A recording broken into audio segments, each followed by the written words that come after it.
Perfecto, ahí empezamos. Genial. Paso a compartir entonces mi pantalla. Perfecto. Vamos a empezar con esto entonces. Bien. Primero se preguntarán tal vez qué es este formato que estoy usando, ¿no? Estoy en RStudio, pero estoy usando un formato, si se fijan acá, .rmd, ¿no? Esto es R Markdown, que es una forma de, por así decirlo, de combinar R con LaTeX, que es una especie de lenguaje con el cual puedo hacer ecuaciones básicamente matemáticas en R para solamente propósitos de visualización, no para mucho más.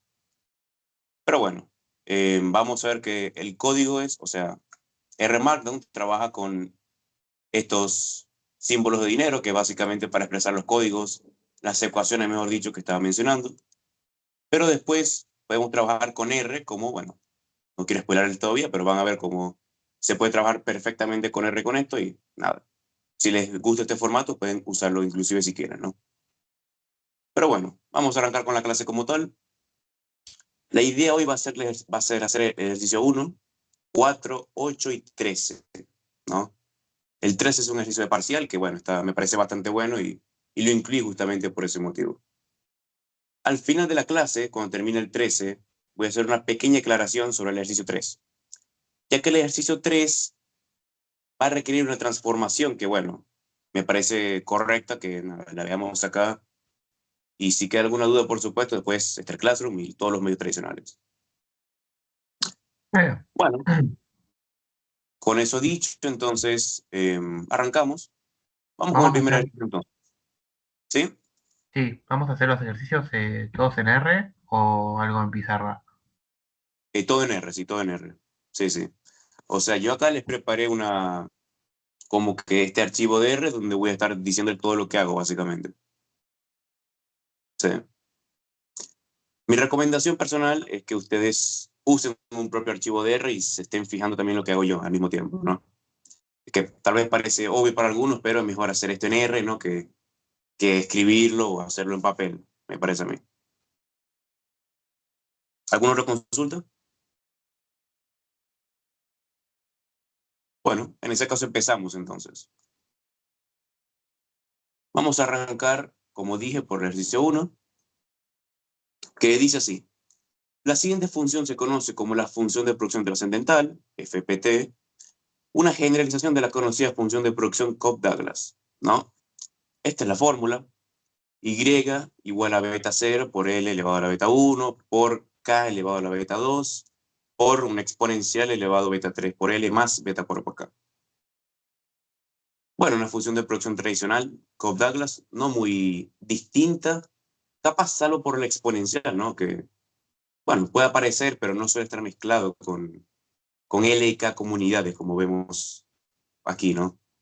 Pero bueno, dentro de todo es una función tradicional de Cobb-Douglas y mucho más. Vamos a hacer lo que hacemos siempre como economistas cuando no sabemos qué hacer y es usar logaritmos. Somos logaritmos naturales y tenemos esto que lo tengo en R también, que lo tenemos acá, básicamente. Logaritmo de YT, que es igual al logaritmo de beta 0 más beta 1 logaritmo de LT, más beta 2 logaritmo de KT, más beta 3 LT, más beta 4 KT, más el término de error. Bueno, esta función llama la atención, ¿no? Porque tenemos, por un lado, beta 1 y beta 2 que están acompañados de logaritmos naturales, que son como que congruentes con el lado izquierdo, que es el logaritmo natural de Y. Y después tenemos beta 3 LT y beta 4 KT. LT y KT como unidades acá, ¿no? Es decir, en vez de logaritmos naturales son unidades directamente. Una unidad de trabajo o 10 unidades de capital, por ejemplo. Pero bueno, ya veremos cómo esto tiene que ver con el ejercicio. El inciso A nos va a pedir o nos va a preguntar, para reducir la FPT a la función de producción Cobb-Douglas, ¿cuáles deben ser los valores de beta 3 y beta 4? ¿Qué les parece a ustedes?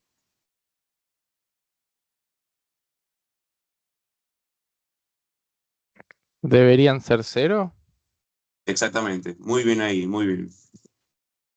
Justamente, si se fijan en la ecuación, ¿no? Una función de producción Cobb-Douglas nuevamente tiene una forma parecida, no sé si lo hice por acá, parecida a esta de acá, ¿no? A esta función de acá.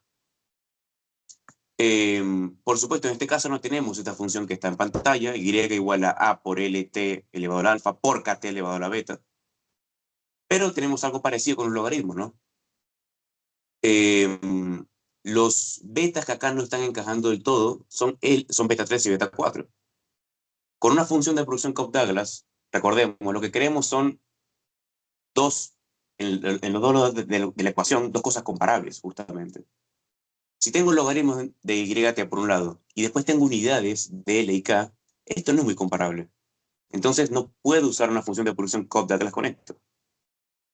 Entonces la idea es que beta 3 y beta 4, como bien dice el compañero, nos estarían estorbando, por así decirlo. Entonces, para que esto termine siendo una función de Cobb-Douglas, como marco acá en el R, beta 3 y beta 4 tienen que ser 0. ¿Alguna consulta sobre esto? Perfecto. El inciso B nos consulta si se tuviera la información.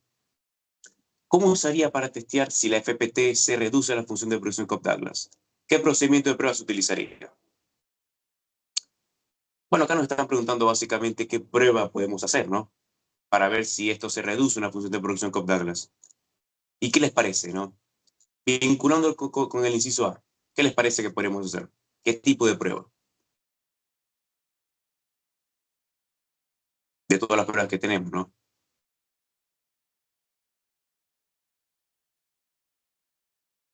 Si lo vinculan con el inciso A, ahí se van a dar cuenta después, les contesto yo, que podemos hacer lo que se conoce como una prueba F sobre coeficientes lineales, ¿no?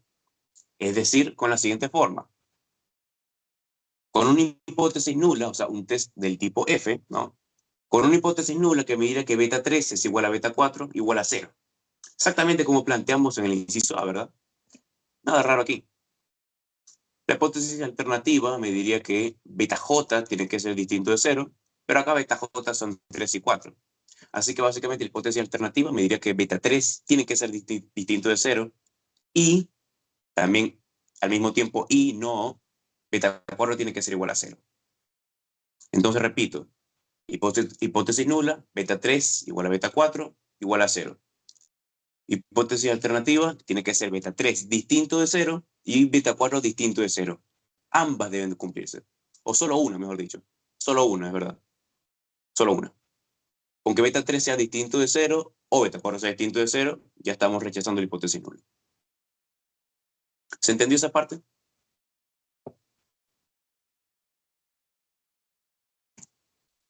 Sí, profe. Perfecto. Sí, vos podrías tener un beta 4 0 y un beta 3 distinto de 0 y ya está, ya se rechaza la hipótesis nula. Exactamente. Esa es la intuición. Sí, sí. Con que una de las dos condiciones se anule, básicamente, o sea, con que una de las dos condiciones sea distinta de 0, ya se rechaza la hipótesis nula. Sí, sí. Vamos entonces con el inciso C, que me pregunta, ¿no? Verifíquese si la FPT se ajusta a la información dada en la tabla siguiente. Muéstrense los cálculos. Bueno, nos piden usar esta tablita de acá, ¿no? De 1955 a 1974. Y le dejo que ustedes, por supuesto, copien la tabla y la importen de alguna forma en R. Yo la importé utilizando un archivo CSV por el motivo de que R lee mejor estos archivos que los de Excel.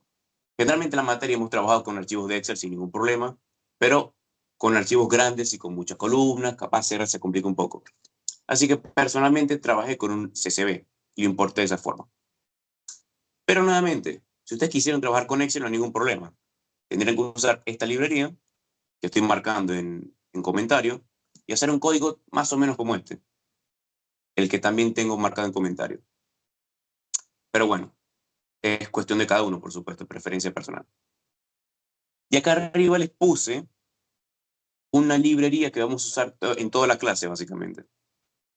Esta librería es probablemente la más famosa, la más utilizada en todo RStudio. Y se conoce como Tidyverse. Tidyverse es una librería que tiene dentro de sí a varias librerías fundamentales, básicamente de R.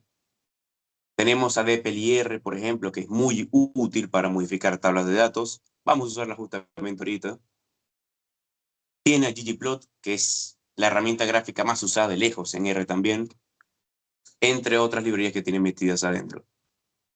Así que la idea sería usar Tidyverse porque primero es usada en muchos lados usando R, es decir, muy conocida. Les ayuda a curtirse en esa área. Y además porque es muy versátil, como van a ver. Para el que no la tenga, tengo este código acá, ¿no? Para que la instale. Y después corremos la librería, ¿no? Así se carga y bueno, nada. Ahí está cargando la librería. Van a ver que acá me va a decir justamente los paquetes que tiene dentro, ¿no? Que bueno, son todos importantísimos. Bueno, la idea de hacer este test F, recordemos, es como siempre tener un estadístico y contrastarlo con un estadístico crítico. El estadístico que nos interesa para este test F, abro el hoja de fórmulas, va a ser este de acá. Este de acá, el que estoy marcando con el mouse. Vamos a hacer esta prueba, básicamente, y bueno, vamos a ver qué tal, ¿no? ¿Qué resultado nos da esto? Como se darán cuenta, requerimos dos inputs principales, básicamente. La suma resultante de cuadros restringida y la suma resultante de cuadros no restringida. Bueno, vamos a conseguirlos, ¿no? La idea es justamente esa. Acá hago uso, antes de empezar con el cálculo como tal, de dplyr, justamente, dentro de la librería Tidyverse, para modificar personalmente la tabla de datos que importo. Que hablando de eso, no la importé todavía. Vamos a importarla. Perdón ahí. Que bueno, como ven, la tabla es la misma, básicamente, que la del documento, así que no hay mucho que mirar aquí. Lo que iba a decir es que voy a utilizar dplyr, Profe, básicamente. una pregunta. Sí, sí. Para convertir el archivo de un archivo de Excel a un CSV, ¿tuviste que usar algo especial o cualquier conversor online funciona? No, es muy, muy sencillo realmente. O sea, vos andás a archivo en Excel, ¿no? Dale Quedó muteado, profe, fíjese. una opción donde puedes elegir distintas extensiones. Estoy muteado. Ahí recién usted, no sé si alguien más lo vio, pero movía los labios y no salía sonido. Ah, ok. Ahora se Eh, escucha bien. no sé Pero si por ahí mi fue algo de cámara. internet entonces. Sí, puede ser. No, estaba diciendo que Excel mismo te lo permite hacer. Cuando vos le das a guardar como, vas a archivo, guardar como, debería salir una pestaña, ¿no? Alguna partecita que te pone libro de Excel. Vos le das ahí y vas a ver que hay algo que... Hay un nombre, no recuerdo el nombre exacto, pero tiene entre paréntesis CSV.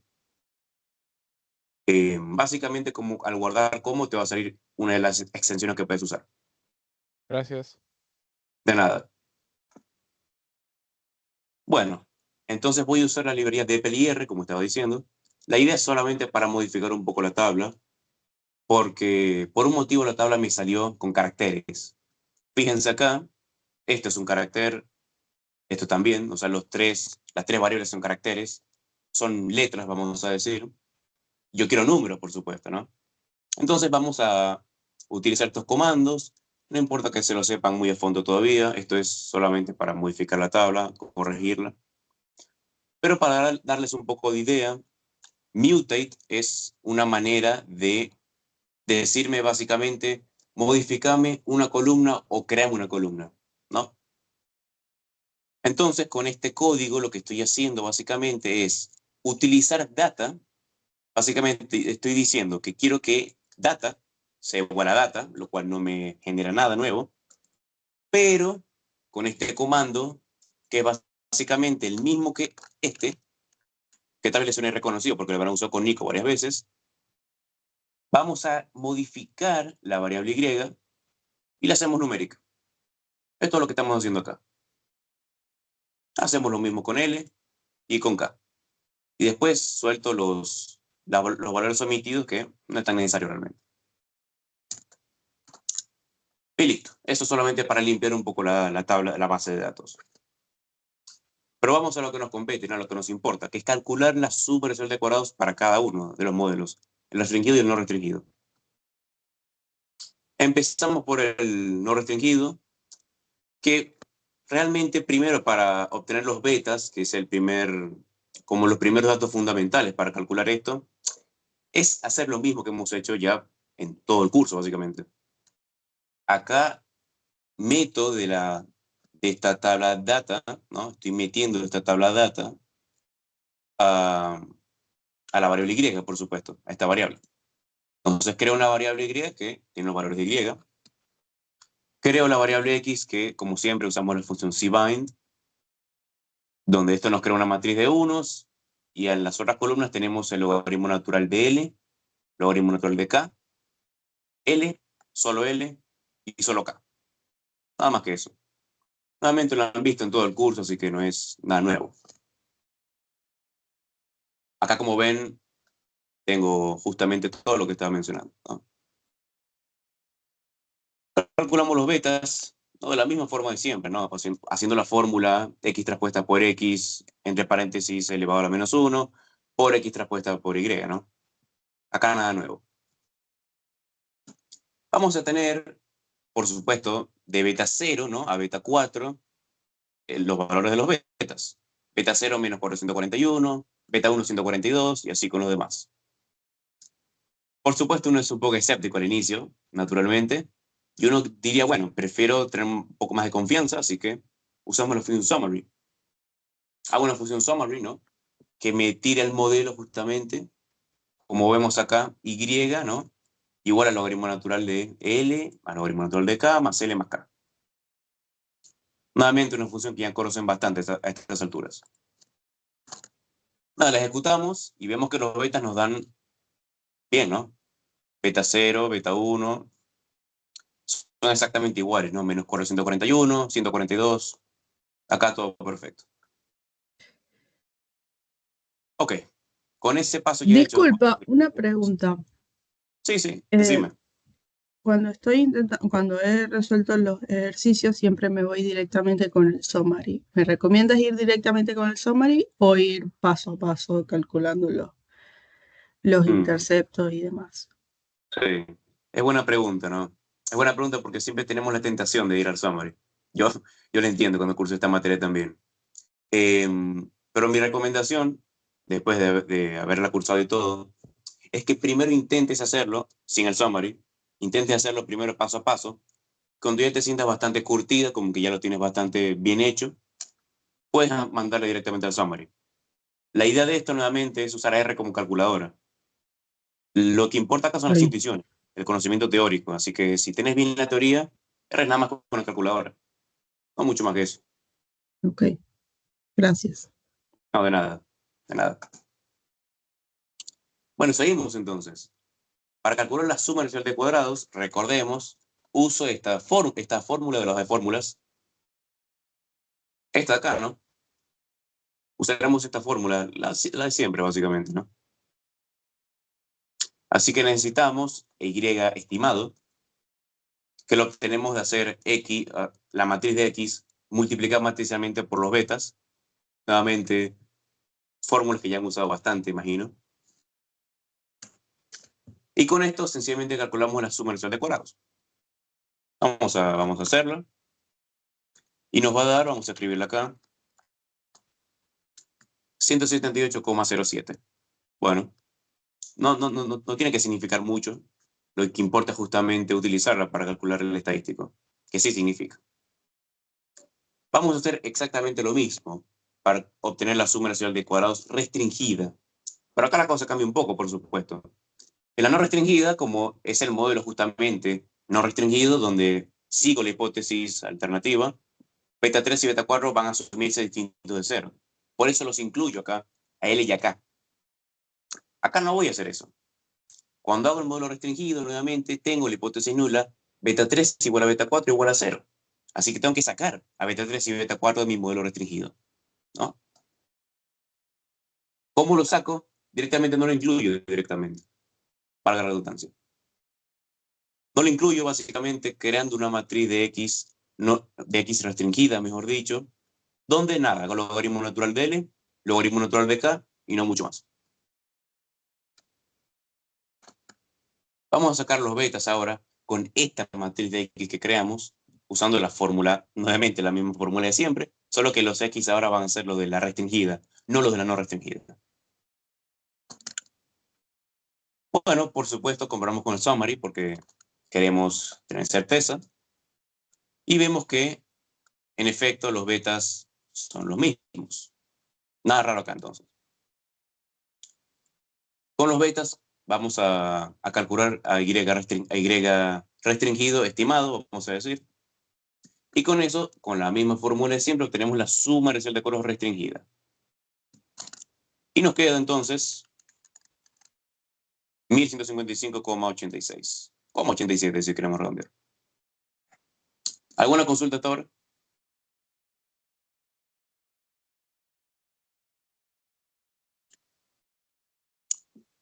Perfecto. Bueno, lo que falta es solamente calcular el estadístico y compararlo con el estadístico crítico.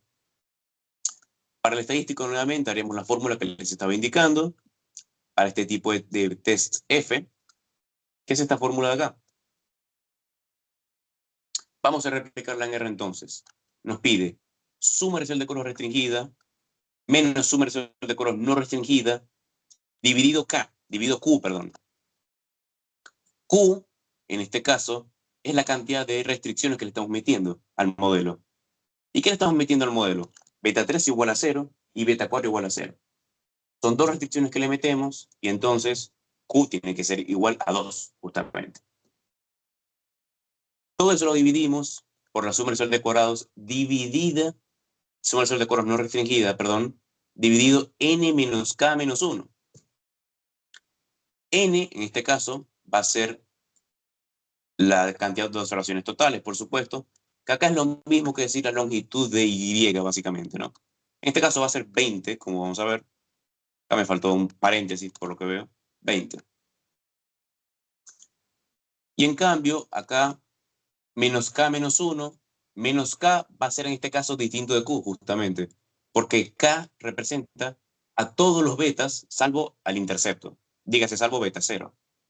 Entonces, acá K va a ser beta 1, beta 2, beta 3 y beta 4. O sea que K vale 4 aquí. Pero hacemos menos K menos 1, es decir, menos 4 menos 5. Si comprobamos esto, vemos que es exactamente lo mismo. Así que podemos calcular n menos k menos 1 haciendo esta función de acá. Bueno, ejecutamos todo el código. Y acá tenemos el cálculo del estadístico crítico, nuevamente usando las fórmulas tradicionales. Y vamos a ver qué nos dio, ¿no? Es un estadístico del test F de 41,18, ¿no? Y un estadístico crítico de 3,68. Claramente, sin ninguna duda, esto nos dice que rechazamos la hipótesis nula. Al rechazar la hipótesis nula, ¿qué implicaría esto nuevamente? Que la restricción que nosotros planteamos, beta 3 igual a beta 4 igual a 0, no es válida para este modelo. Repito, como se rechaza la hipótesis nula, yo no puedo decir con certeza que beta 3 sea igual a 0 o que beta 4 sea igual a 0 al mismo tiempo. O mejor dicho, no puedo decir que beta 3 sea igual a 0 y que beta 4 sea igual a 0 también.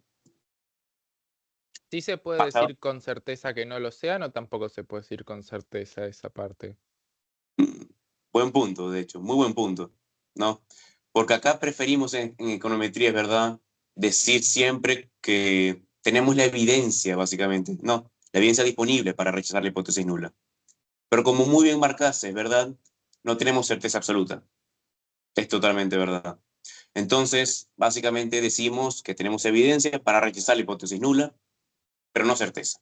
Tenemos evidencia para decir que las restricciones planteadas no son válidas. Pero nada más eso, ¿no? Eso, Okay, eso en el parcial va a ser clave, ¿no? No, gracias a vos por darme justamente esa intuición, ¿no? Que es clave. Porque en el parcial es mucho más recomendable, personalmente, cuando terminen un test y tengan que concluir, poner tengo evidencia de que rechazo esto o que no lo rechazo, pero no afirmar que con certeza lo estamos rechazando. Eso es muy bueno ponerlo así ya de cara al parcial. Pero bueno, esto nos daría básicamente que rechazamos la hipótesis nula bajo la evidencia que tenemos.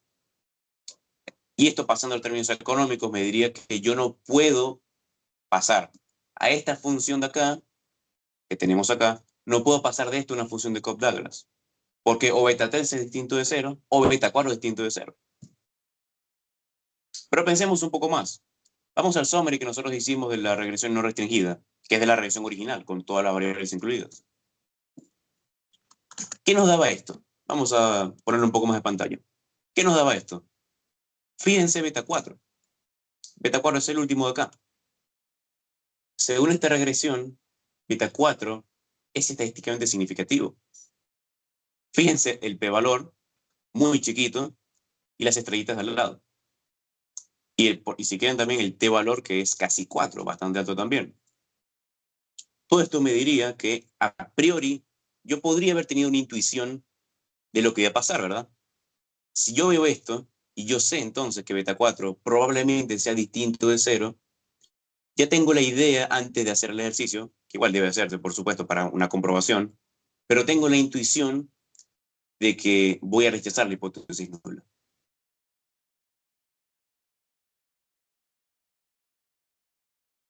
Acá finalmente usé el p-valor, en caso el que prefiere usar el p-valor, no hay ningún problema, que nos da 0,000008 básicamente, un valor muy bajo.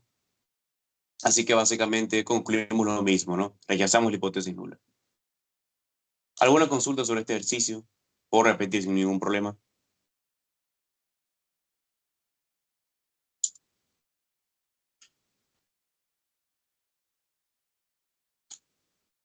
Muy bien. Bueno, Profe, ¿cuánto daba la suma del no restringido? la suma del no restringido acá daba, vamos a ponerla, 178,071. Ok, Igualmente gracias. todo esto queda grabado, así que no, de nada, ¿no? Pero todo esto queda grabado, así que no hay ningún problema en todo caso. Ok. Perfecto. Bueno, vamos con el ejercicio 4.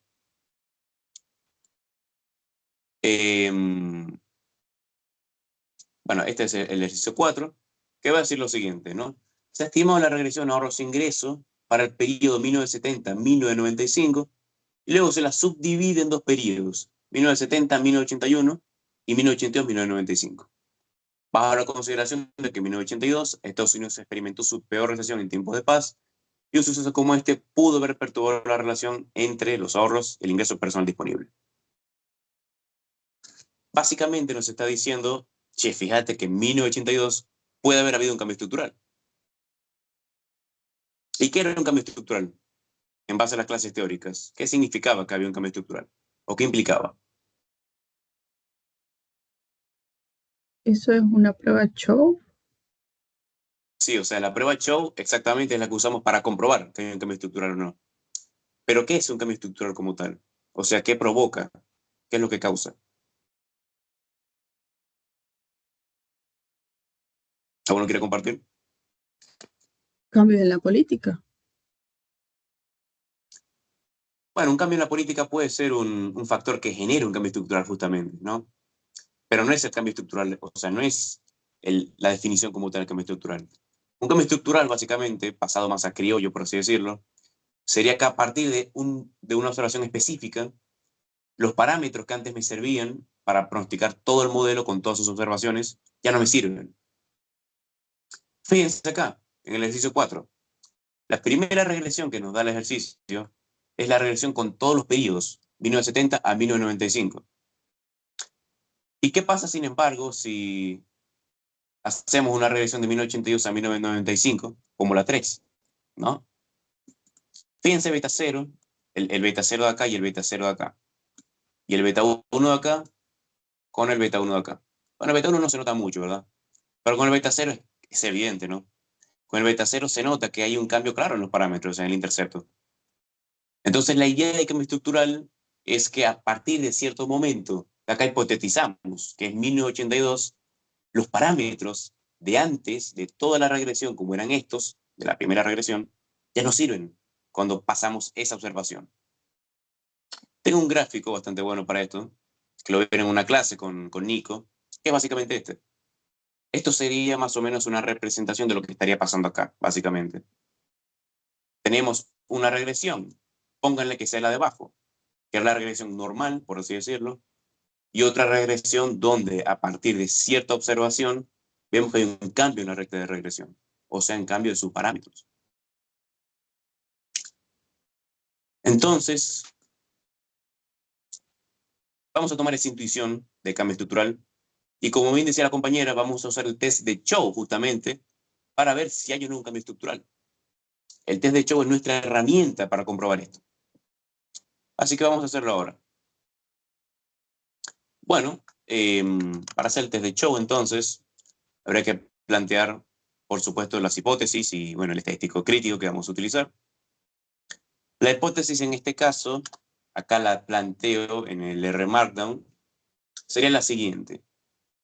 Llamemos a alfa 0, este de acá, este que estoy marcando con el mouse. Este es alfa 0, gamma 0, vamos a llamarlo a este, y llamemos beta 0 al de la regresión completa, ¿no? Alfa 0 es el de la regresión que va de 1970 a 1981. Gamma 0 es el que va de 1982 a 1995. Y beta 0 es el que comprende todos los periodos, la regresión original. Hacemos lo mismo con beta 1, este va a ser beta 1, este alfa 1 y este es gamma 1. Entonces, ¿qué me dice la hipótesis nula, el test de Chow? Alfa 0 igual a gamma 0 igual a beta 0, por un lado. Y además, alfa 1 igual a gamma 1 igual a beta 1. O sea, que estadísticamente el test de Chow me diría que esto es estadísticamente igual a esto e igual a esto. Y que además esto es igual a esto, también es igual a esto estadísticamente. Por supuesto, la hipótesis nula me plantearía que con que una de las dos condiciones se incumpla, con que este sea distinto de este, o que este, que es alfa 1, sea distinto de gamma 1, ya la hipótesis nula queda rechazada. ¿Se entendió eso?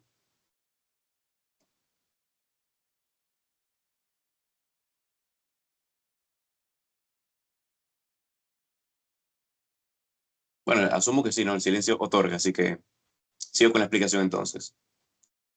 Ya planteado entonces el test de Chow, vamos a calcular el estadístico que nos interesa. El estadístico de Chow, nuevamente, volviendo a la hoja de fórmulas, es este de acá. Parecido al estadístico F, como vemos arriba, pero con un par de modificaciones que vamos a explicar ahorita. Como siempre, el input clave o los inputs claves son las sumas residuales de cuadrados, la suma residual de cuadrados restringida y la no restringida. Vamos con eso entonces. ¿Cuál es la suma residual de cuadrados restringida de este modelo? Bueno, ya nos lo da el ejercicio, ¿verdad? Le recordamos que la suma residual de cuadrados restringida es aquella que pertenece al modelo restringido, o sea, a la hipótesis nula. Según la hipótesis nula, todos los parámetros son iguales de las tres regresiones que tenemos. Entonces, ¿qué decimos acá directamente? Bueno, trabajamos con esta. Este es el modelo restringido, la primera regresión, o sea, la regresión original. Y vemos que acá ya tenemos la suma residual de cuadrados, 23.248,30. Genial. Trabajamos con eso entonces. Suma residual de cuadrados, acá la introducimos en el R y la guardamos como una variable. Ahora, la suma residual de cuadrados no restringida, el modelo, por supuesto, no restringido, me daría el resultado de que hay cambio estructural y por ende los parámetros son distintos. Beta 0 es distinto de alfa 0, distinto de gamma 0, o beta 1 es distinto de gamma 1 y de alfa 1. Entonces, vamos a usar estas dos regresiones separadas, donde para calcular la suma de residuales de cuadrados no restringidas, sumamos a lo que ya está dado justamente. Esto ya lo tenemos como dato. Así que vamos a sumar esto, y la suma de estas dos va a ser justamente nuestra suma de residuales de cuadrados no restringida. No, que la guardamos como una variable en R. Esto es todo lo que necesitamos para hacer el test, básicamente. El test, recordemos, vamos a plantearlo paso a paso. Primero me pide esto. Suma de decorados menos suma de decorados no restringida. La planteamos acá. Acá la tenemos. Esto dividido K más 1. Acá K es parecido a lo que era Q en el test de arriba, ¿no? En el test F sobre restricciones lineales, donde acá K va a ser la cantidad de restricción que ponemos al modelo. Y acá va a ser 2 también, justamente, porque estamos imponiéndole esta primera restricción que marco con el mouse, alfa 0 igual a gamma 0 igual a beta 0, y la segunda restricción, alfa 1 igual a gamma 1 igual a beta 1. Así que acá es igual a 2, 2 más 1 es 3. Todo esto dividido nuevamente, la suma racional de cuadrados no restringida, dividido n más m. N es la cantidad de observaciones de la primera regresión que partimos, es decir, va a ser la cantidad de observaciones de esta regresión, que en este caso es 1981 menos 1970 más 1, o sea, 12 observaciones. No, fíjense en los grados de libertad, que son 10. Acá le suman 2 y ya tienen la cantidad de observaciones. N más M, nos decía también, donde M, por supuesto, son las observaciones de la tercera regresión acá, que es la que va de 1982 a 1995. Que bueno, tiene justamente 10 observaciones, perdón, 14 observaciones. No, 12 más 2 son 14 observaciones. Así que es 12 más 14, que adivinen cuánto da 26, lo cual corresponde con la cantidad de observaciones totales de 1995 a 1970, correcto. O sea, 26 observaciones. Y eso le vamos a restar, tal y como dice la fórmula, 2 por K más 1. Ya tenemos K más 1, ¿no? K es 2, así que tenemos básicamente 2 más 1 acá también. Acá también, mejor dicho, es acá. Así que hacemos el estadístico, lo calculamos el estadístico crítico y veamos qué nos da. 9,71 contra 3,09. Claramente rechazamos la hipótesis nula, lo cual nos diría, en conclusión de este inciso, básicamente, que hay un cambio estructural, o sea, tenemos evidencia, ¿no?, de un cambio estructural en al menos uno de los parámetros de la regresión. Es decir, o este sufrió un cambio estructural, o este lo sufrió, o lo sufrieron ambos. Es decir, o beta 0 tuvo un cambio estructural, o beta 1 tuvo un cambio estructural a partir de 1982. ¿Alguna consulta sobre este inciso?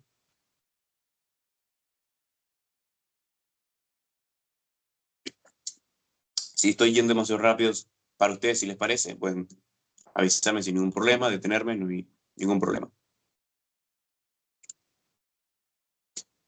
Bueno, vamos con el inciso. Sí. ¿Qué era acá? K es la cantidad de restricciones que planteamos. Fíjate acá que planteamos esta primera restricción, alfa 0 igual a gamma 0 igual a beta 0, ¿verdad? Y Sí. alfa 1 igual a gamma 1 igual a beta 1. Son 2 restricciones. Listo, gracias. De nada. Bueno, vamos con el inciso B entonces. El inciso B me va a pedir, bueno, compare los resultados con los obtenidos a partir de una nueva prueba sobre los periodos 1970, 1982 y 1983, 1995. Y me pide hacer acá un test de show para esta nueva muestra, básicamente. Esto es distinto de lo anterior. Antes teníamos 1970 a 1981 como la primera partición, ¿no? Como la regresión 2. Ahora, 1970 a 1982. Es distinto ahora. Y además nos piden otra regresión 1983-1995, distinta a 1982-1993 como el inciso anterior. Así que la idea va a ser justamente modificar un poco la tabla. Van a ver que es bastante simple, no tiene mucha matemática esto. mucho cálculo, mucho código, mejor dicho. Y haremos literalmente lo mismo que antes. Vamos a crear esta nueva tabla, ¿no? Filtrando todo. Filtrando, vamos a ver a qué me refiero para poder separar las muestras. Y calcularemos el test de shock con el mismo procedimiento, básicamente. ¿Qué tabla van a usar? Van a usar esta tabla de acá abajo. Esta que viene del libro de Gujarati. Y bueno, la idea es que la copien, por supuesto, y la importen de alguna forma. Yo le importo un archivo CSV, preferencia personal. Ustedes pueden hacerlo en Excel sin ningún problema. Como les dije antes, utilizando esta librería, por supuesto. ReadXL. Utilizando esa librería. Así que nada, importo los datos. Vamos a verlos un poco acá. Tenemos esto, N, que es la cantidad de años, o sea, de 1970 a 1995. A, que es el ahorro, e I, que es el ingreso. Acá la variable dependiente, o sea, nuestra Y va a ser el ahorro. Y la independiente, perdón, va a ser el ingreso. Nuestra X, si queremos llamarlo así. Bueno, acá hago la misma modificación que antes, ¿no? Porque por un motivo tengo el ahorro y el ingreso como letras. Yo los quiero como números, así que los pongo como números con este código que ya expliqué antes. Y bueno, fíjense que ya tenemos la suma residual de cuadrados restringida. Nuevamente, la regresión original no ha cambiado. La regresión original es la misma de antes, básicamente. Así que podemos utilizar esto sin ningún problema. Lo que cambia, ¿no? Lo interesante de este ejercicio es justamente ver cómo cambia la suma residual de cuadrados no restringida. Vamos a ver eso. Para calcularla, como estaba advirtiendo ya, habrá que separar la muestra de nuestra propia manera, básicamente. ¿Te Ya hago no una podemos... consulta? Sí, decime. No entendí cómo te das cuenta que el formato está en letras y no en números Sí, de mira. los datos. Sí. Mira, cuando importo la tabla, vamos a hacerlo otra vez, y la abro, vamos a abrirla. Fíjate acá arriba, cuando yo pongo el mouse por encima, ¿no? de cada una de las variables, tengo los años que me dice numeric, o sea, es un número. Acá no tengo problema. Pero voy al ahorro y me tira esto, ¿no? Me tira character, que es básicamente letras. O Y sea que esto no... cada celda de datos está puesta en formato de letra. Ok. Exactamente, ahí va. Exactamente. Lo mismo con el ingreso, como te das cuenta aquí. Así que nada, los transformo en números y me saco el problema de encima, básicamente. Gracias. De nada. Bueno, vamos a aplicar ahora nuestro querido DPLR dentro del más querido Tidyverse con la idea de separar la muestra. Escuchen un poco acá porque esto no es complicado, pero capaz requiere un poco de atención aquí. Acá estoy creando una variable data2 correspondiente a la segunda regresión justamente, o sea, a la regresión que va de 1970 a 1981. Creo esta variable en función de data, que es lo original, que tiene todo, pero, le pongo el pero, que es con este cosito de acá, que recordemos es lo mismo que esto. Es lo mismo que esto. Entonces quiero crear una nueva data, como que una base de datos adicional, que nace del original, con la excepción, con el pero de que lo voy a filtrar para los años antes de 1982, incluyendo 1982. Va a decir, perdón, voy a filtrar los datos antes de 1982, estrictamente. Es decir, filtro los datos de modo que n va a ser menor o igual a 1982. Entonces hago ese código, lo ejecuto y veremos esto, ¿no? Acá yo decía, perdón, acá decía antes de 1982, ¿no? Pero realmente es 1970 a 1982. O sea, incluyendo al año 1982.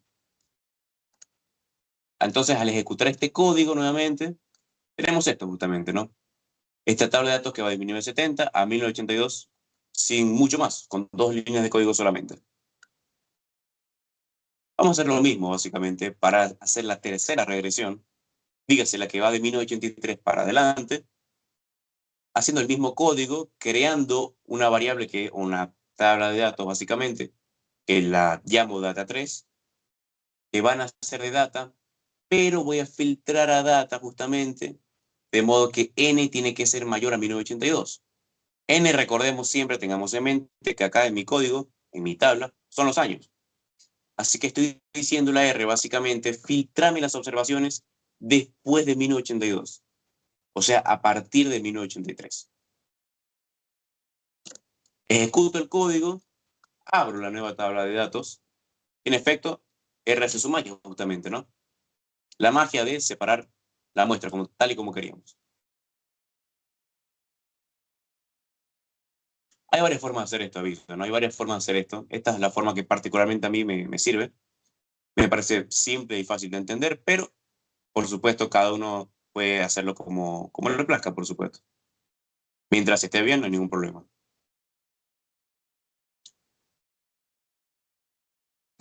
Bueno, esa era la tarea más difícil, básicamente, porque después es aplicar lo mismo que habíamos hecho antes. Es aplicar lo mismo, solamente que ahora, cuando antes nos daban a estos valores, a los valores de la suma del de cuadrados no restringida, de forma dada básicamente, ahora nosotros vamos a tener que buscarlos por nuestra propia cuenta. Así que vamos a hacer eso. Vamos primero con la regresión de 1970 a 1982. Vamos a tomar como nuestra variable y, por supuesto, de la data 2, que va de 1970 a 1982, no data ni data 3, son otras cosas, recordemos. Tomamos a la variable ahorro, que es nuestra Y en este modelo. Para la variable X, hacemos la misma matriz de unos y tomamos de la data 2 al ingreso. Después calculamos los betas de la misma forma de siempre, por supuesto. Y bueno, hacemos el summary. Acá, un segundito, parece que... Acabo un problemita acá, a ver, ¿qué estaré haciendo mal aquí? Ah, claro, creo que no... Cuando le expliqué al compañero lo de caracteres, no lo volví a pasar a numérico. Vuelvo a repetir el código, perdón ahí. Y ahora que lo hago, tengo los betas, ¿no? Ese era el problemita, ¿no? Lo tenía todavía en caracteres y no en numérico. Bueno, hacemos el summary porque somos unos desconfiados y queremos saber que lo tenemos bien. Y bueno, tenemos beta 0 y beta 1. Nada fuera del usual, por supuesto. Bueno, con los betas hacemos lo que hacíamos con el ejercicio 1, básicamente, que es calcular la suma de cuadrados no restringida. Solo que recordemos que acá son dos regresiones, así que habrá que sumar a las dos SRCs que obtenemos de las dos, ¿verdad? Así que para la primera, nuevamente, y estimado, lo calculamos. Y con el y estimado calculamos la suma de cuadrados no restringida para la primera regresión. Acá nos da 1053.63. 1053.63. Para la regresión, que va de 1983 a 1995, hago exactamente lo mismo. La variable Y solamente, por supuesto, la agarro de la data 3, que es la que tengo de 1983 a 1995, y saco el ahorro de esa tabla. Obtengo el ahorro, en la variable X hago una matriz de unos y del ingreso, del data 3, calculo los betas, damos el summary, ¿no? Beta NR4, como lo denomina acá, es, bueno, acá tengo notación científica en el summary. Vamos a modificar eso. Acá justamente puse esta opción que quita la notación científica, ¿no? La ejecutamos y volvemos al summary otra vez. Ahora sí. Ven que los betas nos dan igual, ¿no? No hay nada aquí. No hay mucho que ver aquí, por lo menos. Pero bueno, hacemos lo mismo de antes, calculamos el Y estimado, después a la suma de cuadrados no restringida para este modelo 2, y para calcular la suma de cuadrados no restringida de las dos regresiones no restringidas como tal, hay que sumarlas, por supuesto. Así que sumamos la SRC de 1970 a 1983 a la SRC de 1983 a 1995. que nos da 11.569,85. Bueno, nada. La idea con esto, por supuesto, es cómo hacer, como hacíamos antes, calculamos el estadístico. La fórmula es exactamente la misma. Si se fijan en este código, tiene la misma fórmula que este de acá. No, porque la K no me cambia, porque sigo tratando con 2 restricciones. Lo único que cambié fueron los años con los que estaba trabajando. Más nada.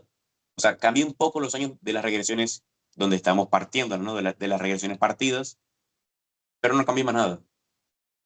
Entonces, el estadístico va a ser el mismo, básicamente.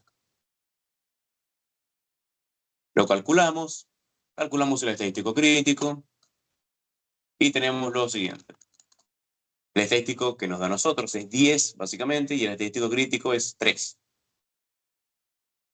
La conclusión es que vamos a rechazar la hipótesis nula, y al igual que en el ejercicio anterior, básicamente decimos que hay evidencia de cambio estructural en al menos uno de los parámetros. Dígase, repitiendo lo que había dicho en el inciso anterior, o que beta 0, que lo marco acá, tuvo un cambio estructural, o que beta 1 lo tuvo, o que ambos lo tuvieron al mismo tiempo.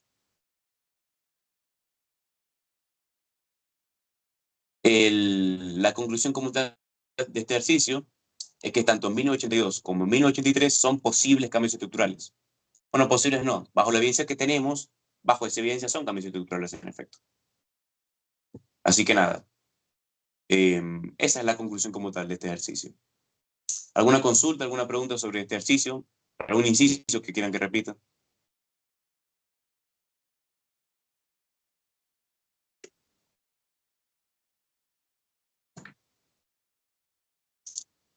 Bueno, vamos con buen tiempo, diría. Casi las 8.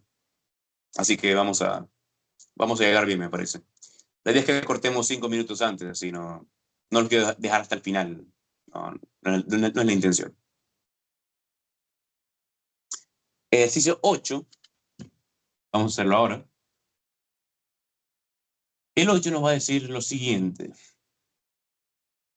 Utilice los datos del ejercicio 6, dígase, este de acá, y considere el siguiente modelo, ¿no? Si ustedes ven el 6, básicamente el 6 nos dice que vayamos a 4, que acabamos de hacer nosotros, y le metamos una dicotómica aditiva que valga 1 para datos mayores, o sea, posteriores a 1982 y 0 antes de 1982.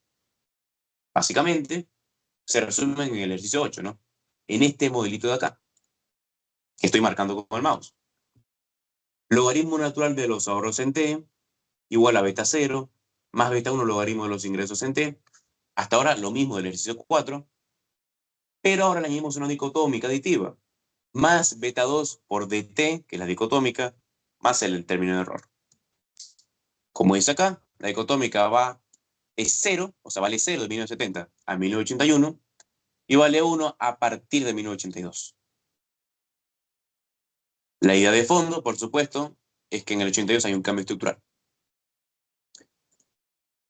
Pero el inciso 1 nos va a preguntar respecto de esto, ¿no? ¿Cuál es el razonamiento detrás de la asignación de valores dicotómicos?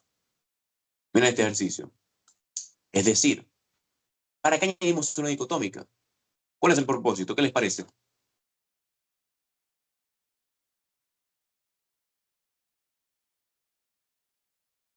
Para categorizar. ¿Para categorizar qué exactamente?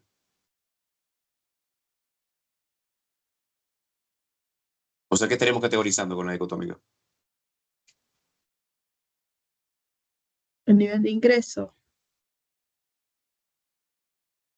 No, exactamente no, realmente. O sea, categorizar, no sé si categorizar es la palabra correcta en sí, pero la idea detrás de esto realmente es controlar por un cambio estructural, ¿no? En vez de hablar del nivel de ingreso como tal. Me explico, a ver. Recordemos que en el ejercicio 4, este ejercicio se basa en el 4, por eso me gustaba hacerlo, teníamos un cambio estructural en 1982. Y en la clase de teóricas con Nico, ustedes vieron justamente que habían 2 formas para controlar por un cambio estructural. O primero hacíamos 2 regresiones aparte, calculamos los betas y hacíamos inferencia causal con eso. Es decir, lo que hacemos acá, en el 4, básicamente, partimos las regresiones y calculamos de ahí. O tenemos una alternativa, que es incluir una variable dicotómica aditiva, en este caso dt, que controle por el cambio estructural. Dígase que a partir de 1982 se active, valga 1. Cuando topo el año donde hay cambio estructural, que es 1982, la dicotómica se activa, ¿no? ¿Y qué me va a hacer la dicotómica como tal? Vamos a ver que me va a modificar en este caso el intercepto. No me tienen que entender ahora, pero van a ver en el inciso B que va a estar mucho más claro. Pero se entendió el propósito de esto, ¿no? El propósito de la dicotómica. Controlar por el cambio estructural en 1982. ¿Eso se entendió?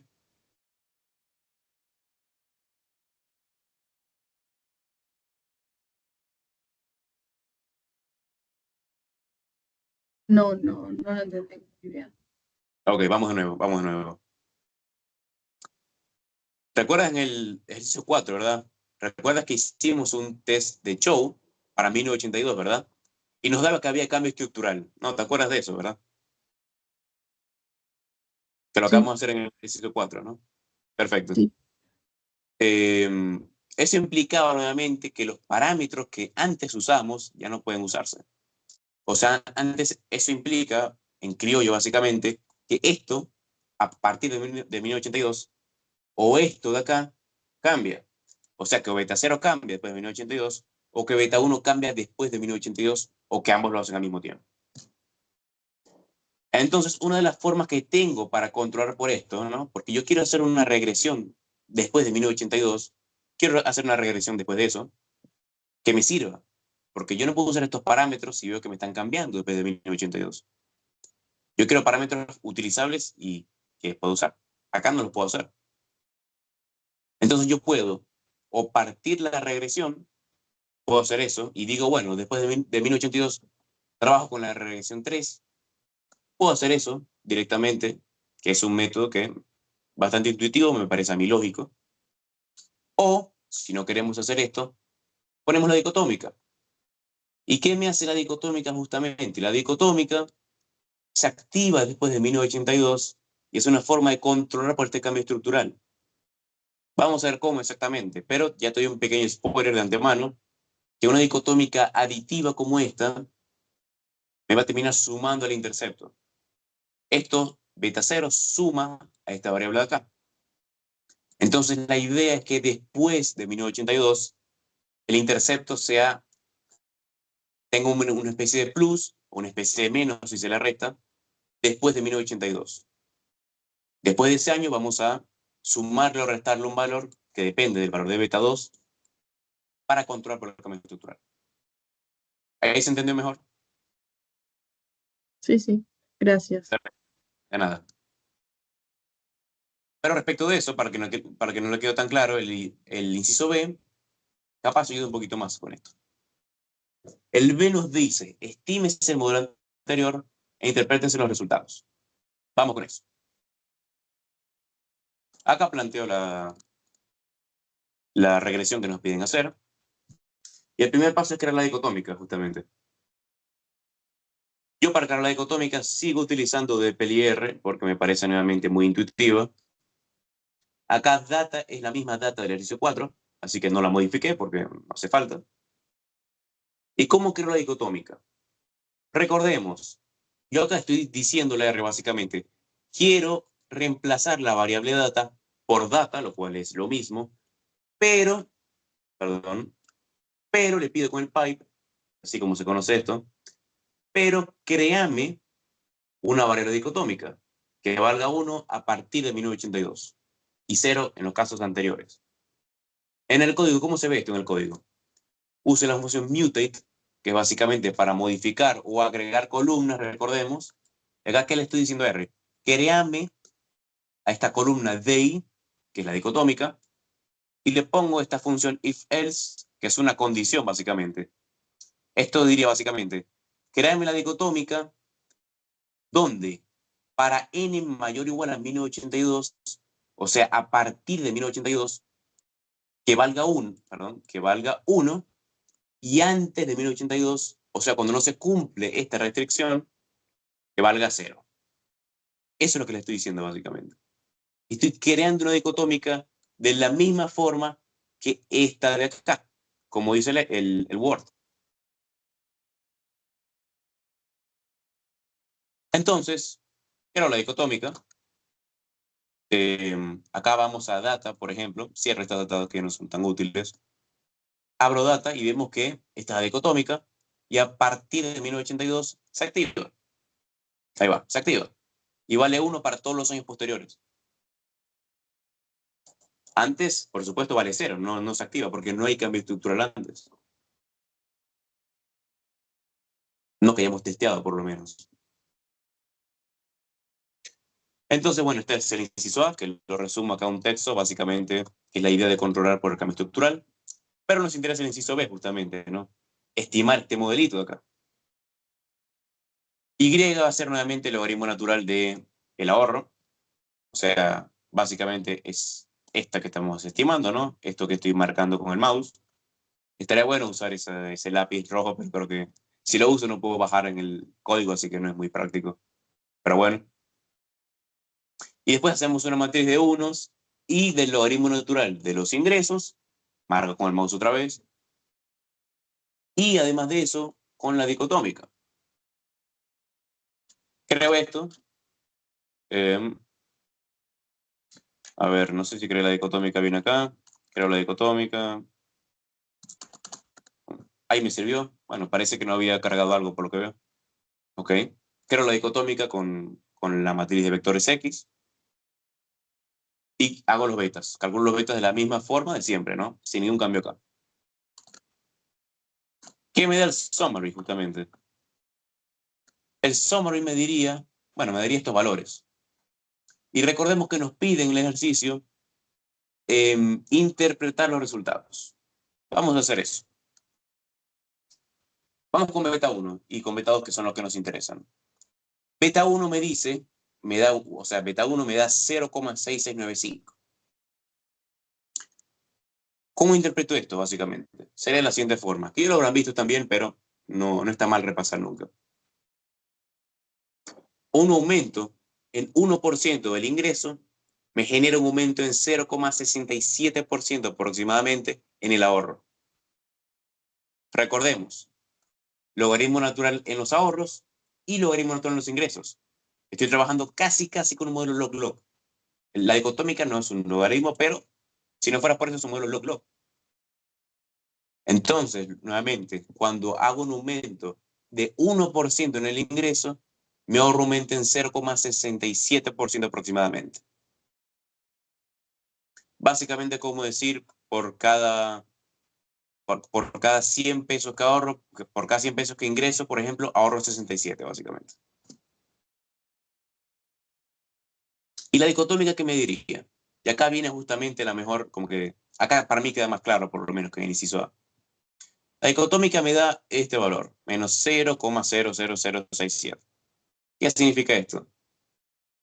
La dicotómica, como estaba avisando ya, directamente se le va a sumar, en este caso a restar, al intercepto, que es este que estoy marcando con el mouse. Entonces ahí podemos ver justamente cómo opera el cambio estructural, ¿verdad? Acá vemos cómo después de 1982 la dicotómica se activa. ¿Y qué es lo que va a hacer? Va a restar esto con el intercepto. Entonces vemos que el intercepto como tal me va a cambiar realmente. Después de 1982 el intercepto me va a cambiar. Así que la idea es que con una dicotómica aditiva controlamos por cambio estructural en el intercepto solamente.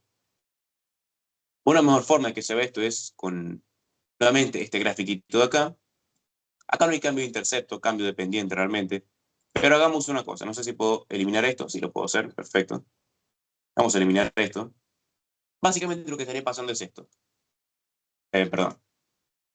Vamos a copiar esto. Básicamente estaría pasando esto.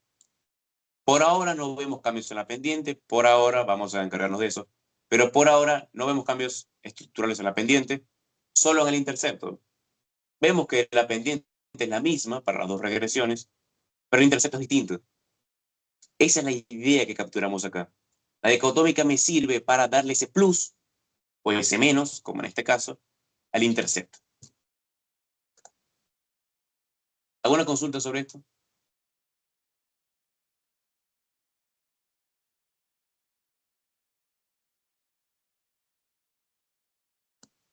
Bueno, recuerden que esta parte es todo de la teórica, básicamente, ¿no? Esto Entonces viene ya de crecería la el teoría. intercepto. ¿Qué pasó, Tobías? Digo, No te entonces escuché. crecería el intercepto, ¿no?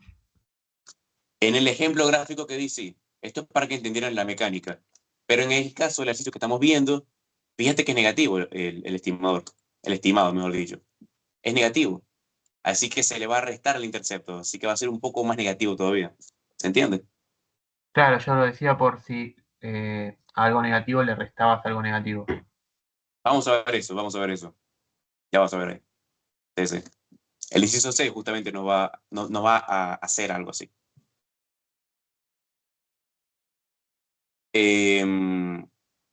Bueno, vamos con el inciso C, ¿no?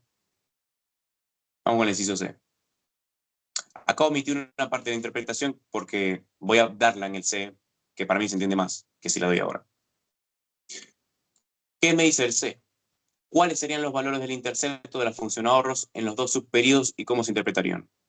Básicamente me pregunta, ¿cuánto vale el intercepto antes de 1982 y cuánto vale después o a partir de 1982? Repito, me pregunta cuánto vale el intercepto antes de 1982 y cuánto vale a partir de ese año. Bueno, el intercepto de 1970 a 1981 es este de acá, ¿no? Menos 0,1588, que es el que obteníamos, a ver dónde lo tengo, el que obteníamos acá, ¿no? Es este de acá, que marco con el mouse. Es el mismo, básicamente. Ese es el intercepto, ahí no me cambia nada realmente. Como decía Tobías nuevamente, como decía Tobías, acá, bueno, va a haber una resta básicamente después. Porque después de 1982, el intercepto cambia. ¿Por qué? Porque le pusimos una dicotómica. La dicotómica nos va a estar penalizando en este caso, no haciendo un plus, sino una penalización al intercepto. Entonces, ¿qué significa esto? Vamos a restarle el valor de la dicotómica. Hacemos una resta, como vemos, menos algo, menos algo. Entonces, el valor que me queda es todavía menor, ¿no? Entonces, el intercepto me queda, y acá lo anoto, menos 0,1595, un poquito por encima del intercepto original, pero no es tanta la diferencia. Y este es el punto al que quería ir. No es tanta la diferencia. ¿Por qué? Veamos el summary de nuevo. ¿Qué me dice la dicotómica respecto a su significatividad? Veamos el p-valor. 0,996, un p-valor altísimo y un estadístico t bastante bajo, de hecho, menos 0,005. Esto me diría que el efecto de la dicotómica aditiva no es significativo. Por eso no cambia casi nada el intercepto, porque no es un efecto significativo. Y esto debería hacerles ruido al principio. ¿Por qué debería hacerles ruido? Porque recordemos, el 8 se basa en el 4. Y en el 4, en 1982, teníamos cambio estructural. ¿Pero qué me diría esto? Que el cambio estructural sobre el intercepto no es significativo. Yo le diría, bueno, esto es un poco raro, ¿no? Capaz no tanto al principio, ¿no? Porque uno dice, bueno, nosotros rechazamos la hipótesis nula del test de Chow en el 4, donde decíamos que o beta 0 había cambiado, o sea, que beta 0 tiene cambio estructural, o beta 1. Bueno, capaz podemos decir, beta 1 es el que sufrió un cambio estructural y no beta 0. Y por eso este resultado acá tiene sentido. Vamos a comprobarlo. Vamos a comprobarlo. Pero la idea, por lo menos a priori, con esto, solamente con esto, después lo vamos a modificar, pero solamente con esto, es que no habría un efecto significativo de la dicotómica, es decir, que el cambio estructural sobre el intercepto no se estaría observando, básicamente. ¿Se entendió este inciso?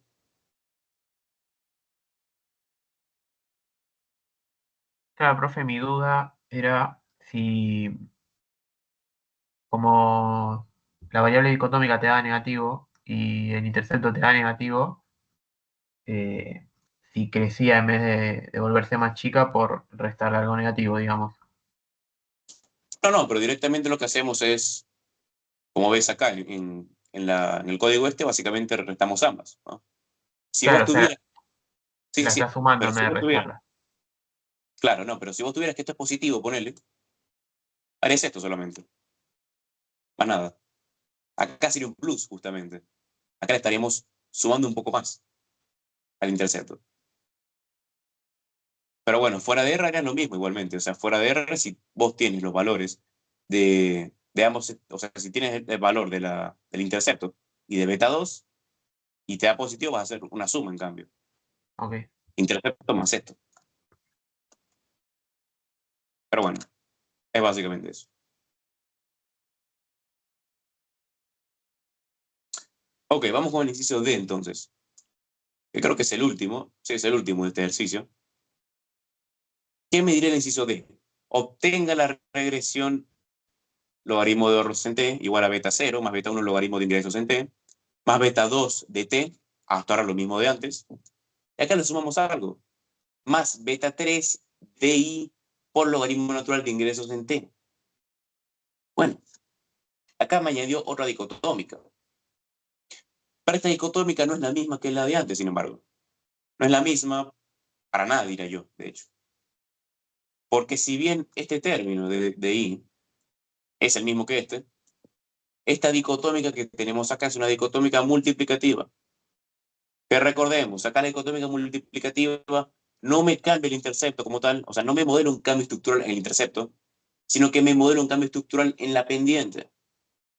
Es decir, volvamos al gráfico que le estaba enseñando. Vamos a ir para atrás, ¿no? Cuando el gráfico era así. ¿Qué me modelaría una dicotómica multiplicativa? No un cambio en el intercepto, vemos que el intercepto parte del mismo lugar, sino en la pendiente. Acá la pendiente es la que está cambiando, como estamos dando cuenta.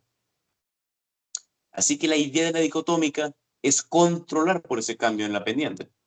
La ponemos para controlar por ese cambio estructural en la pendiente. Así que entonces, ¿qué vamos a hacer básicamente? Vamos a hacer una estimación de este modelo. Acá lo pongo más explícitamente. Y nada, vamos a trabajar un poquito con esto. Y va a ser el logaritmo natural del ahorro. Es lo mismo que antes, de hecho. Capaz añadirlo de nuevo fue innecesario, pero bueno, lo vuelvo a añadir acá en todo caso. Y para la matriz de la variable x, ¿qué hago? Hago lo mismo que antes, básicamente, ¿no? Añado una matriz de unos, logaritmo natural del ingreso, logaritmo natural del ingreso, la dicotómica aditiva, y ahora añado la multiplicativa. ¿Cómo añado la multiplicativa? Básicamente, dicotómica aditiva por logaritmo natural de los ingresos. No mucho más. Así que ejecuto el código. Vuelvo a sacar los betas y hacemos el summary. Vamos a reinterpretar esto ahora, lo que nos da en el summary. Logaritmo natural de los ingresos, bueno, hay un cambio claramente para arriba, ¿no? Antes teníamos este valor, 0,67 en beta 1, ahora es 0,92, casi 93 básicamente. O sea que ante un aumento en 1% del ingreso, mis ahorros aumentan en 0,93%, básicamente. Y este efecto es muy significativo, por supuesto. Vean el p-valor, casi cero, muy significativo. ¿Y qué sorpresa encontramos ahora, justamente, no? ¿Cuál es la sorpresa ahora? La dicotómica aditiva ahora vale 5. Un cambio drástico respecto al anterior. Y no solo que ahora vale 5, sino que este efecto sí es significativo. Un p-valor nuevamente casi igual a 0. Al parecer, añadir a la dicotómica multiplicativa, de alguna forma me capturó el efecto que antes no había capturado del cambio estructural en el intercepto. ¿Verdad? Entonces, la idea es que acá sí observamos el cambio estructural en el intercepto. Acá sí lo estamos viendo. De hecho, si nosotros quisiéramos hacer justamente cuánto vale el intercepto después de 1982, agarramos el intercepto que nos da acá y lo sumamos con el valor de la dicotómica, básicamente. Que en este caso es positivo. Y tendríamos un intercepto de 3,55, ¿no? Claramente muy distinto a este intercepto original de menos 2, básicamente. Pero esta interpretación no se acaba acá, porque falta tal vez la más importante, que es la dicotómica multiplicativa. ¿Qué nos dice esto? Bueno, que tiene una estimación negativa y muy significativa. ¿Cómo interpretamos esto, no? Recordemos, la dicotómica aditiva, esta que marco con el mouse, es en este caso un plus, una suma, vamos a decir plus, que me parece más práctico, un plus que le añadimos al intercepto original. Básicamente, le sumamos esto después de 1982 al intercepto original. Es parecido para la multiplicativa, solo que es con la pendiente. A esta pendiente que tenemos nosotros, a la pendiente 0,93 básicamente, vamos a restarle este valor. Y esa va a ser la pendiente después de 1982, o a partir, mejor dicho, de 1982. Entonces, ¿cuánto vale la pendiente después o a partir de 1982? Bueno, la pendiente original, antes de ese año, menos, porque, bueno, o sea, porque esto es justamente negativo, menos este valor de acá. Y miren cómo cambia la pendiente. Un cambio muy drástico realmente. Antes la pendiente era 0,93 básicamente, ahora es 0,24. Y esa es la esencia del cambio de las dicotómicas acá, para controlar por el cambio estructural, tanto en el intercepto como en la pendiente. En este caso, ambas justamente.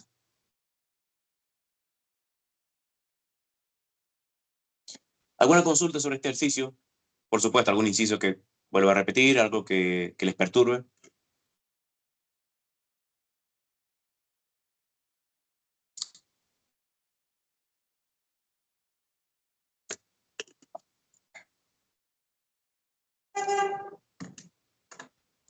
Como se darán cuenta, acá la clave es como tener bien la teoría, ¿verdad? Acá es lo importante, tener bien la teoría. Si entienden cómo funciona la dicotómica, esto es un paseo por el parque, básicamente. Así que, nada, ven que R es solo una calculadora en este caso, básicamente. R es como...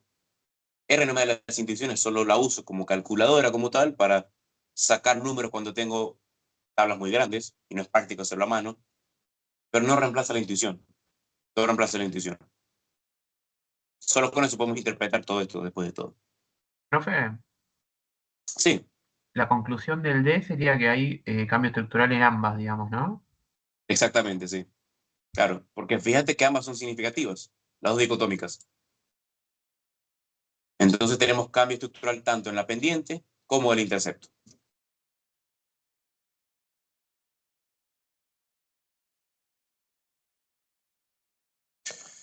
Perfecto. Vamos con el último ejercicio de hoy. Recuerden que después de este ejercicio voy a hacer un paréntesis al final para una aclaración del ejercicio 3, que va a ser un poco importante, así que no se vayan todavía. Pero bueno, vamos con el 13. El 13 es un ejercicio de parcial. Por eso mi propósito fue ponerlo, porque me parecía importante, o sea, me parecía útil para que lo estuvieran analizando. Que dice lo siguiente. De acuerdo con la siguiente tabla, se ha calculado la regresión del promedio de calificaciones sobre el ingreso, expuesta posteriormente, con esta tabla. Esta tabla nos va a dar, o sea, si hacemos la regresión de esta tabla, nos da justamente este valor de acá. Que y es igual a 1,375, ese es el intercepto, más 0,12xy, más la estimación del error.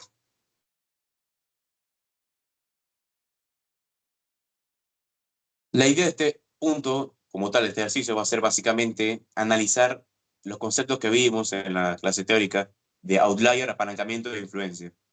Es la idea clave de este ejercicio, ¿no? Aquí ven cómo la teoría entra, ¿no? Como saber R no te va a perdonar no saber la teoría, básicamente. Pero bueno, vamos a calcular esto entonces. ¿Qué me dice el inciso A? Estime de nuevo la pendiente del intercepto de la regresión presentada en el punto anterior, y sobre x, bajo la suposición de que la primera observación fue 1,21 en vez de 4,21, ¿no? Es decir, en vez de este 4 que tengo acá, me dicen, ponen 1, básicamente. Ponen 1. Y calcularlo, estimarlo, a ver qué te da. Perfecto. Vamos a ver qué tal. Primero cargué los datos de esta tabla de acá, ¿no? Capaz un poco innecesario porque apenas en el inciso me pide cambiarla, pero bueno, no pasa nada. Cargo los datos con esta función de concatenar, básicamente, un vector de todos los valores de Y. Y para X creo la matriz de unos y de los valores de X. Así que si abro X, justamente tengo esta matriz. Ok, acá está el summary por si quieren hacerlo, pero no hace falta realmente. Vamos entonces con el inciso A como tal. ¿Qué me dice el inciso A? Reemplazar la primera observación. En vez de 1,21, que sea 4,21. Bueno, 21 no me cambia, ¿no? Es el mismo para X, así que lo que cambio es el valor de Y, ¿no? Entonces, Y, ¿cómo voy a reemplazarlo acá? Acá voy a hacer Y entre corchetes 1. Básicamente, tomo la primera observación de Y, que en este caso vale 4, y hago que valga 1, básicamente. Alternativamente, podremos hacer esto, ¿no? Es un poco más largo, pero exactamente lo mismo, básicamente. Es hacer lo mismo de arriba, como ven, lo mismo de acá, solo que en vez de 4 ponemos un 1. No mucho más que eso. Pero bueno, con este cambio nos piden calcular ahora la pendiente y el intercepto nuevamente. Vamos a hacerlo entonces. Para los betas, como siempre, la misma fórmula de todo el rato. Sacamos los betas y vamos con el summary.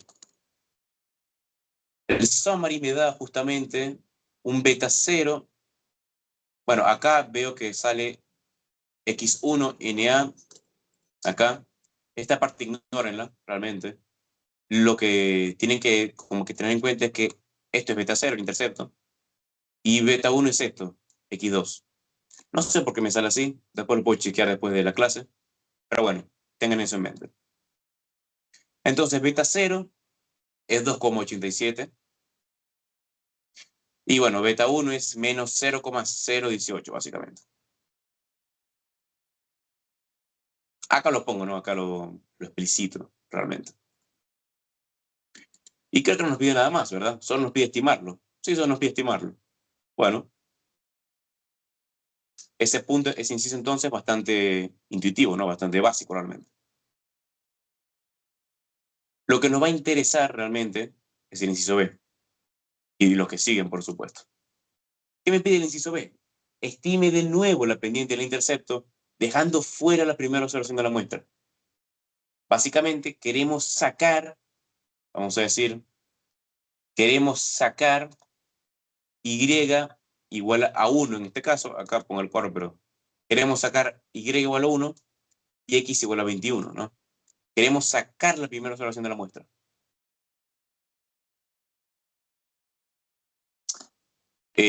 ¿Cómo lo hacemos en R? Bueno, la forma que yo tengo de hacerlo es la siguiente, básicamente.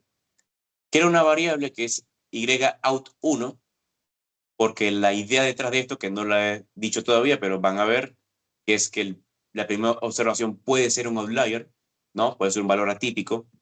Es la idea detrás de todo esto.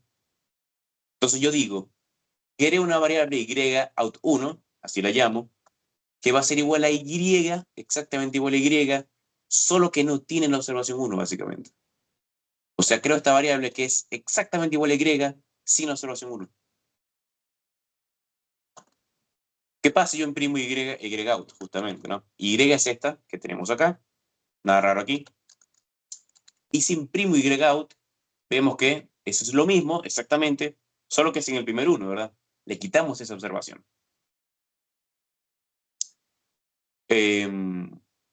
Para X vamos a hacer lo mismo, básicamente.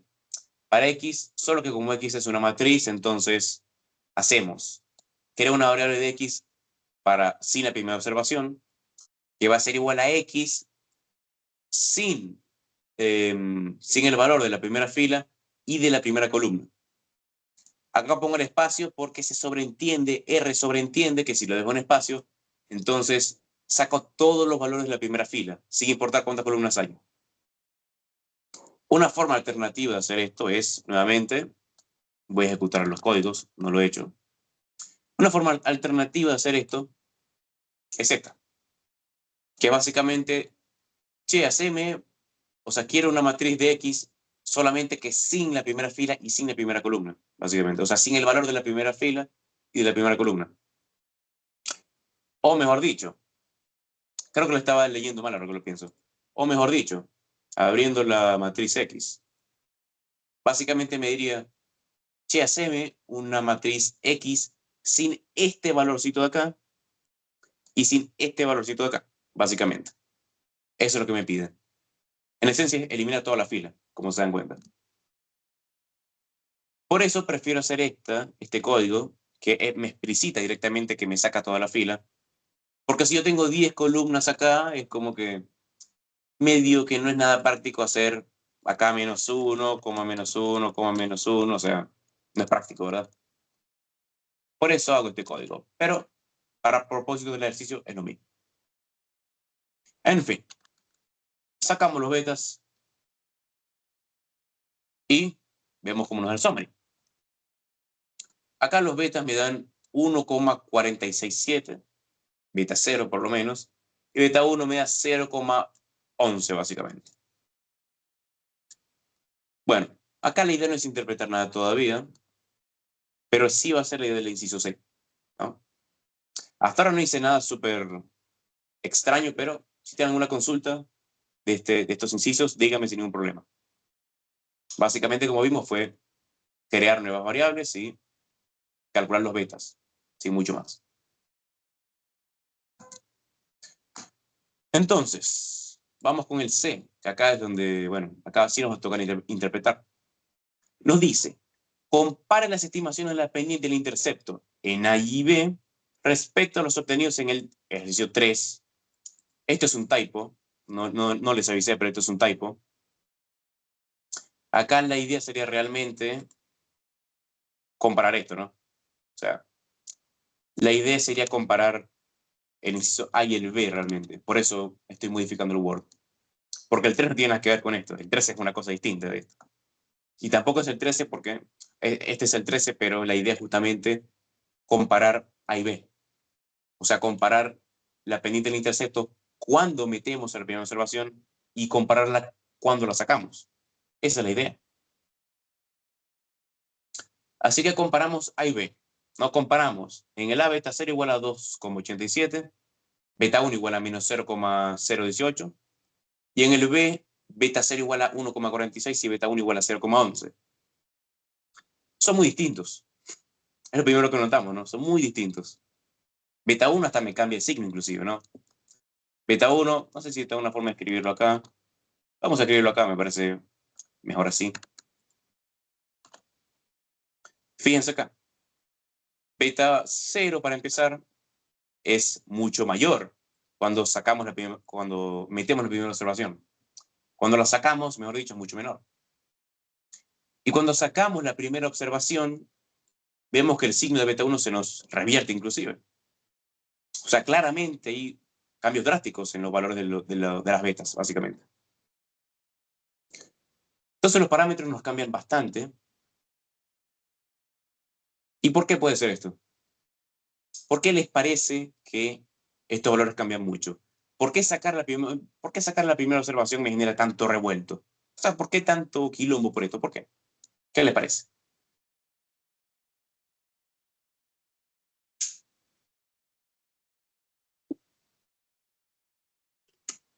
Fíjense. Acá tenemos el valor acá tenemos 1, o sea, en la primera observación teníamos 1,21, ¿verdad? Ahora la sacamos.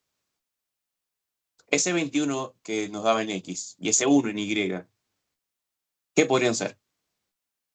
Estos valores, ¿de qué tipo son? ¿Cómo los llamamos?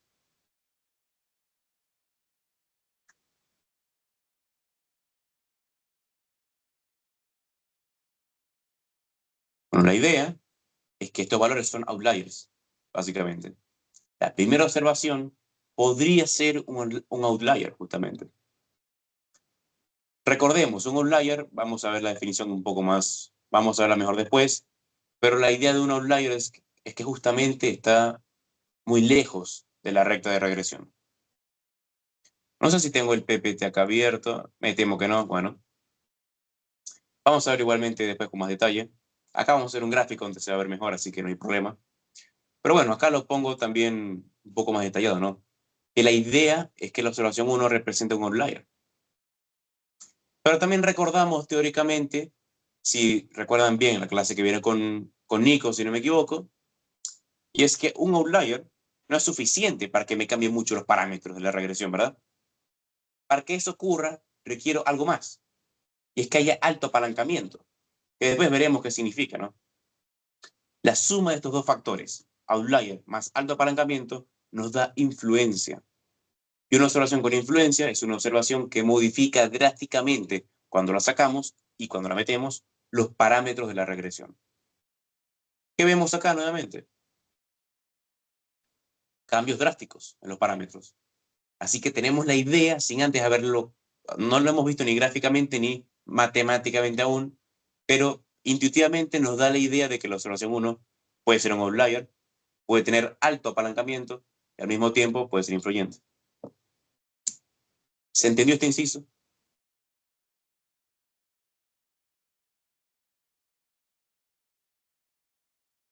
Perfecto. ¿No se entendió? Perfecto. A ver, vamos de nuevo. ¿Qué parte no se entendió? Sí, se entendió, se entendió. Ah, ok. Había entendido mal. Perfecto. Ok. Vamos entonces con el D. El D nos pide que grafique las observaciones de la muestra y la línea de mínimos cuadrados en el caso A. Dígase cuando metemos la primera observación. Y nos pregunta, ¿concluiría que el primer punto de datos es un punto influyente? Para graficar, recordemos que nosotros habíamos cargado la librería Tidyverse, ¿verdad? Usualmente hacemos los gráficos con la función plot, ¿verdad? Esta función de acá, plot, ¿verdad? Sin ningún problema. Pero yo quiero introducirles una herramienta gráfica potente ahora. Porque en RStudio, la herramienta no tradicional, pero la más utilizada por muchos años ya para graficar, se conoce como ggplot. ggplot viene dentro del paquete de Tidyverse, así que cuando instalen Tidyverse van a poder usar ggplot. Y la idea es que es un plot más avanzado, vamos a decir. Un plot un poco más complejo y muy versátil en muchas formas. Los gráficos quedan más lindos, puedes meterle más cosas, ¿sí? En definitiva, me parece una buena oportunidad para que lo aprendan, básicamente. De cara al TP les va a tocar graficar, por ejemplo, y bueno, ggplot tiene gráficos muy lindos, si les gustaría hacerlos de esa forma. Así que nada. Vuelvo a introducir los valores de y y de x. Lo hago justamente porque para x, no sé por qué me lo cargo acá, para x, ggplot me pide que no sea matriz. Plot también te pide que no sea matriz los valores de x, porque si no se complica un poco. Así que lo hacemos sin matriz, lo hacemos como si fuera un vector, básicamente. Acá creo lo que se conoce como un data frame, que es básicamente una matriz con y y con x. Esto lo hago porque ggplot me obliga a tenerlo, básicamente. No porque quiera, sino porque me lo obliga. Pero fíjense que 13, esta variable que yo creé, es básicamente esto, ¿no? Son los valores de y de x. Nada raro acá realmente. Vamos a lo importante entonces. ggplot, esta es la función clave, ¿no? Es como si fuera plot, como están viendo, pero con gg al inicio, básicamente. Pero parece básico, pero es así. ¿Y qué nos pide ggplot? Nos pide primero un data, básicamente. Primero me dice, introducime, dame, alimentame de algún data. Yo le meto 13, justamente, y después me pide un mapping, como se conoce. Básicamente, con esta función AES, nos pide definir cuál es X y cuál es Y, ¿no? Entonces, básicamente pongo X igual a X y Y igual a Y, ¿no? Acá parece básico, pero por supuesto, ustedes pueden tener variables con otros nombres, así que ahora que esto parece bobo, capaz no lo sea después. Si yo ejecuto solo esto, solo ese código, ¿qué nos da? Un gráfico sin nada, básicamente, ¿no? Tenemos los valores de Y, los valores de X, pero no tenemos nada por ahora. Así que vamos a meterle cositas. Más es como que para meterle más cosas adicionales, así que le damos más espacio y R solo nos genera este espacio en el medio, por así decirlo. Y usamos la función geonPoint. GeonPoint es básicamente para meterle puntitos, básicamente. Así que si ejecutamos solo esto sin más, nos queda esto. Acá tenemos los valores de Y por cada X, justamente, ¿no? Acá tenemos, a la esquina inferior derecha, al valor que sospechamos que puede ser outlier y al mismo tiempo influencial. Acá lo marco con el mouse. Como usted debe tener la lapicera roja, pero bueno, es lo que hay. En fin, pero nosotros queremos nuevamente, para ver si es un outlier o no, necesitamos la recta de regresión como tal, ¿verdad? Así podemos gráficamente ver esta cosa. Entonces, le añado con otro más a esta función que es geoSmooth, básicamente una curva, le estoy pidiendo una curva, pero que termine siendo una recta. ¿Por qué? Porque le meto este argumento, como se conoce, method igual a lm. Básicamente le digo, che, haceme una curva, pero graficámela como si fuera una función lineal, ¿no? Entonces, después le meto esto por solamente preferencia personal, para que no se ve, para que gráficamente no veamos el desvío, porque si no pongo esto, el desvío se va a ver y se ve un poco feo probablemente. Y le pongo color rojo, ¿no? Le pongo un colorcito rojo aquí. Por último, le pongo lo que se conoce como un tema, que es básicamente un formato para que se vea más lindo realmente, ¿no? No tiene ningún propósito real, salvo por eso. Así que ejecutamos toda la función y ¿qué nos queda? Este grafiquito de acá. Personalmente a mí me encanta usar esta herramienta, es súper versátil, esta es la forma más básica de usarla, pero ya la forma más básica permite hacer muchísimo realmente. Así que nada, me pareció bueno presentárselos aquí. Pero bueno, vamos a lo que vinimos, ¿no? Que era para comparar a este muchacho de acá. Este valor de acá, que nuevamente es Y1, X21, nuestro sospechoso, ¿no? Nuestro outlier. Veamos, ¿es realmente un outlier? Comparemos. Para ver si un valor es un outlier, tenemos que compararlo con la recta de regresión. Y vemos que la recta de regresión está demasiado lejos, ¿verdad? Está lejísimo del valor outlier. O sea, acá la recta de regresión te daría básicamente 2,5 y esto vale 1. Y trabajamos con números chicos, trabajamos con números de 1 a 3,5. Así que esto es una diferencia enorme, básicamente, que gráficamente se ve. Entonces, gráficamente no hay ninguna duda. Este muchacho de acá es un outlier, sin duda. Pero, recordemos, para que una observación tenga influencia, no basta con que sea outlier. No basta con eso. Para que tenga influencia, requerimos además que tenga alto apalancamiento. ¿Y qué es el alto apalancamiento? Básicamente la distancia de la media de X. ¿Cuál es la media de X acá?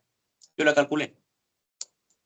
Con esta función me da 13,5. Entonces, pónganle que la media de X está más o menos por acá. Como estoy marcando círculos con el mouse, básicamente. Está por acá, más o menos la media. ¿Y cuánto vale X? Vale 21. Vale 21.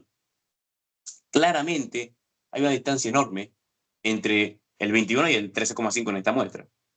Entonces, ¿qué decimos? Gráficamente, por lo menos, sin haber hecho la matemática, decimos que que esta observación, esta primera observación, es un outlier para empezar y que además tiene alto apalancamiento, gráficamente observándolo. ¿Y a qué nos llevaría esto? A que esta observación es una observación influencial. ¿Se entendió ese punto?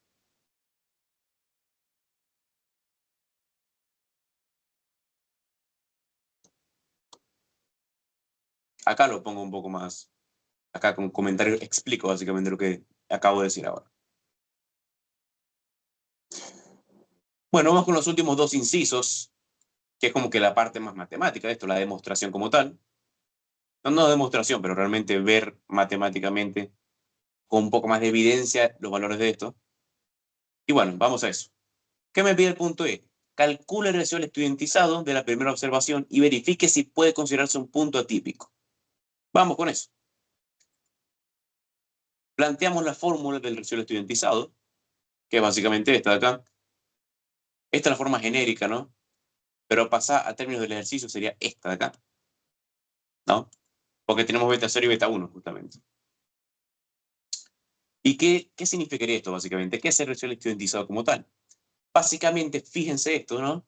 Este es Y1 y beta 0 estimado menos beta 1 estimado por XY es Y estimado, ¿verdad? Entonces, básicamente estamos haciendo en el numerador YI menos YI estimado. Eso es igual al término de error, ¿verdad? Entonces estamos haciendo básicamente el término de error dividido este desvío estándar. Pero no es cualquier desvío estándar. Es el desvío estándar sin la primera observación. Y eso es lo interesante de esto. El residual estudiantizado es básicamente entonces, comparamos al desvío de la regresión normal, con todas las observaciones incluidas, dividido, estandarizado, si queremos decir, por el desvío sin esa observación. Y así vamos a poder como que determinar, bueno, si realmente este punto es un outlier o no. Esto es importante. No vemos con esto si es influencial o no. No lo chequeamos con esto. Chequeamos solo que es un outlier. Porque recordemos, hay puntos que son outliers, pero que no tienen influencia. Así que ojo con eso. Con este residual estudiantizado solamente chequeamos outliers. ¿Ok? Entonces, me apuro un poco, creo que ya quedan 10 minutos, básicamente. Calculo el... Primero hago la matriz de X otra vez, ¿no? O sea, la idea es primero calcular el desvío estándar sin la primera observación. Así que calculo la matriz de X, básicamente, nuevamente 21, 15, los datos de siempre. Calculo el desvío estándar, perdón, calculo el término de error de la observación repito, calculo el término de error de la regresión sin la primera observación, básicamente, y lo calculo haciendo Y sin la primera observación, menos la matriz de los X sin la primera observación por los betas de esos sin la primera observación. Calculo esto, los distintos términos de error, ¿no? Porque me nos dan una matriz. Y con esto calculo el desvío estándar, ¿no? Acá realmente esta es la fórmula de la varianza, por eso le meto acá una raíz, como ven con esta función skirt, básicamente, para transformarla en desvío, básicamente. Recordemos la fórmula del desvío estándar, es esta de acá, agarrando un poco esto. Esta de acá. Perdón, estamos haciendo el desvío estándar, correcto. Esta de acá, básicamente. Entonces, bueno, hacemos esa fórmula de acá. Nuevamente, la fórmula que han hecho en todo el curso, así que no hay nada nuevo acá.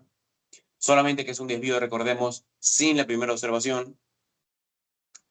Y bueno, nos da un valor, que ahorita no nos interesa mucho. Lo que nos interesa es calcular el residual estudiantizado, por supuesto.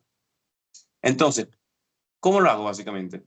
La fórmula es esta de acá arriba, y es Y de la primera observación, porque queremos ver el error de la primera observación, recordemos, por eso es E sub I de la primera observación, menos X para su primera observación, por la matriz de los betas, que es básicamente hacer esto del numerador para la primera observación, dividido el desvío estándar sin la observación, ¿verdad? Entonces, en el numerador calculo Y de la primera observación menos los betas por la matriz de X, con todo con la primera observación, dividido el desvío sin la primera observación. ¿Y qué nos da? Menos 7,90. Bueno, hay que comparar esto con un estadístico crítico T, ¿no? Entonces calculo un estadístico crítico inferior y superior de 2 colas, con la misma fórmula de siempre, no me quiero detener en esto. ¿Y qué me da acá? no sé si puedo ponerlo acá. Como es negativo, vamos a trabajar con el inferior y me da menos 2,57. Menos 7 es mucho menor a menos 2,57. Y en conclusión, ¿qué decimos entonces? Bueno, hay evidencia para afirmar que la primera observación es un outlier. Vamos rápidamente con el punto F porque ya faltan 5. ¿Qué me dice? Calcule los df betas asociados a la primera observación y verifique si se puede considerar un punto influyente en la recta de regresión. Entonces vamos con los df betas, ¿no? ¿Qué me dicen los df betas? Bueno, es otro tipo de test donde comparamos a los dos betas, a beta 0 y a beta 1. Primero este beta, o sea, la estimación de este beta con la primera observación menos el beta sin la primera observación dividido el desvío de ese beta sin la primera observación. Lo comparamos con los estadísticos, con los valores T críticos y veremos si hay evidencia de que esta observación es influencial o no. Así que lo hacemos, ¿no? Voy a calcular, para calcular este señor de abajo, el desvío de cada beta, calculo la matriz de varianzas y covarianzas sin la primera observación, vuelvo y repito, es con la fórmula de siempre, no me voy a detener en esto. Y con esto ya tengo suficiente para sacar los df betas, ¿no? Entonces, ¿cómo calculo esto? Betas 1, que básicamente agarro beta 0, ¿no? Porque es el primero que sale de la matriz betas. Este de acá, beta 0. Menos el beta 0 sin la primera observación, dividido, le pongo la raíz, porque recordemos, la matriz de varianzas y covarianzas me da varianzas. Yo quiero desvío, no quiero varianza, así que le meto raíz. O sea, básicamente lo divido por el desvío de beta 0. Sin la primera observación, por supuesto. Y hago lo mismo para beta 1, ¿no?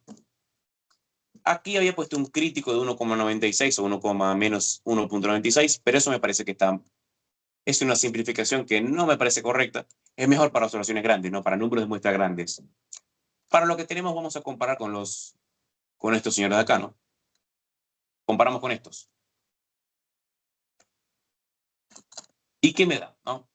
Para df beta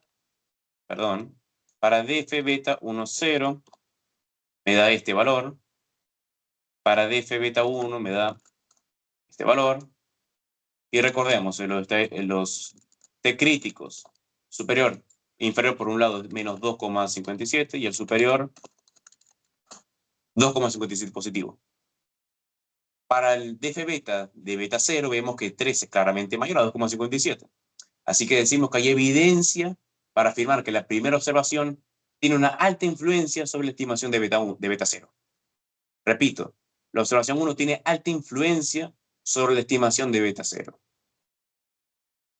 ¿Qué me dice df beta para el beta 1? Me da un valor de menos 3,61, claramente menor al T crítico inferior. Así que concluye algo parecido. La observación 1 parece tener alta influencia en la estimación de beta 1. Sí, básicamente eso, ¿no? Que la observación 1 tiene alta influencia en la estimación de beta 1. Conclusión general del ejercicio, básicamente, la observación 1 parece tener alta influencia sobre la estimación de beta 0 y beta 1 al mismo tiempo. Esa es la conclusión. ¿Alguna consulta antes de que rápidamente aclare el ejercicio 3?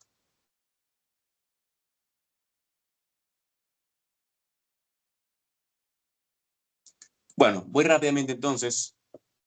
La idea del ejercicio 3, van a ver que van a tener que plantear una restricción básicamente. No sé si lo tengo acá. No lo tengo acá lamentablemente.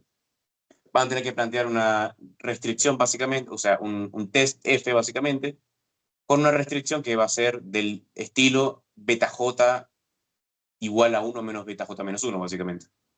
Después cuando vean el ejercicio verán de lo que estoy hablando. Pero bueno, la idea es que después de hacer el inciso B, en el ejercicio 3, le va a quedar un modelo restringido de este tipo. ¿No? Voy rápido nuevamente. Lamento ir a las andadas, pero bueno. Después de esto nuevamente, después de calcular este valor, o sea, después de tener este modelo, vamos a tener, o sea, si hacemos la distributiva acá, vamos a tener logaritmo de x3t menos beta 1 logaritmo de x3t. Ahora capaz no me entienden mucho, pero cuando vean el ejercicio 3 van a entender esto mejor. Podemos pasar este término, logaritmo de x3t, restando acá, y podemos hacer el factor común de beta 1, es lo que hacemos acá. Como esto es una resta de logaritmos, lo hacemos como una división, y tenemos esto. La idea es que esto no va a ser comparable con el logaritmo de yt original. O sea, la idea es que la suma de de cuadrados de esta regresión restringida no va a ser comparable con la suma de cuadrados, o el r cuadrado, si no me equivoco, de la regresión no restringida. En consecuencia, ¿qué vamos a hacer? Vamos a tener que hacer una transformación. Si vemos rápidamente, este es, en el ejercicio 3, nos da esto, ¿no? Este es el 3.